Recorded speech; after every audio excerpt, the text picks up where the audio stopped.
Yung service contracting. Oo, service contracting. Oo, hanggang ngayon wala pa. Inaasahan namin yun. Pinangutangan namin yung pambayad sana sa amin yun.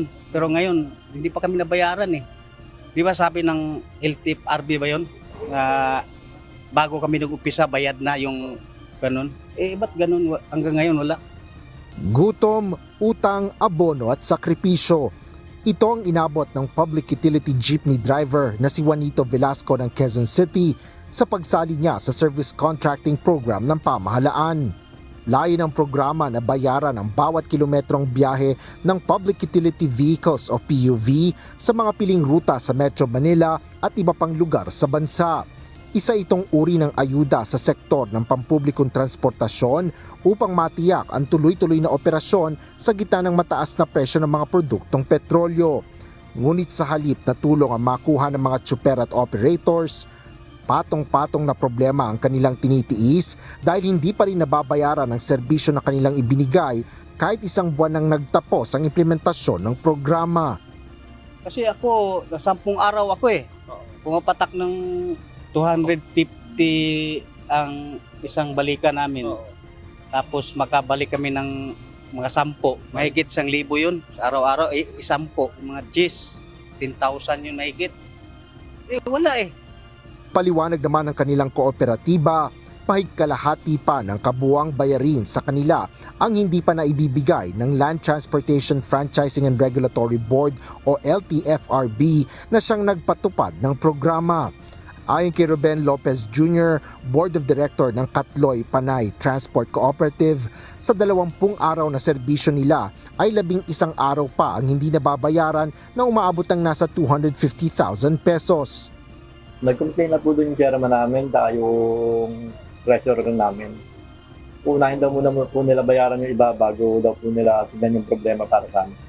Bukod dito, 3.4 lang imbis na 4.1 kilometers ang nabayaran sa kanila sa bawat biyahe gaya ng mga ibinabayad sa kanila sa mga naunang pagpapatupad ng service contracting program. Hindi po lumalabas sa system nila. Nakita rin, pero nagdala po kami ng mga ebidensya na talagang 4.1 po yung tinatakbo namin. Titingnan daw muna po nila. Isa pang kooperatiba sa Caloocan City ang nagsabing sa 20 araw na serbisyo nila sa service contracting ay 8 pa ang hindi pa rin nababayaran. Paliwanag ni Antonio Ke, chairman ng kooperatiba sa PUJ operation na may rutang Muñoz Monumento, walang malinaw na dahilan kung bakit hindi pa rin sila nababayaran ng LTFRB. Almost nasa 1.3 million pa. 67 units kami.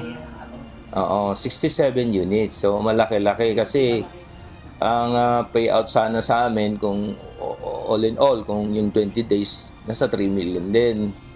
Ayon pa sa kooperatiba, kumpleto naman ang kanilang requirements dahilan kaya sila nabayaran na ng partial. Actually kasi pag nagpa-follow up lang naman kami, hindi naman doon sa mga higher official at FRB, dito lang sa mga baba lang eh. So wala silang may sasagot sa amin. Kaya naman nainganyo yung iba kasing sumali, yung announcement nila kasing 2 to 3 days. Na sabi nila nagkaroon ng sinasabi namin na 2 to 3 days ma-payout, di ba? Paliwanag pa ng mga kooperatiba, imbis na ginhawa ay perwisyo ang naidulot sa kanila ng service contracting program.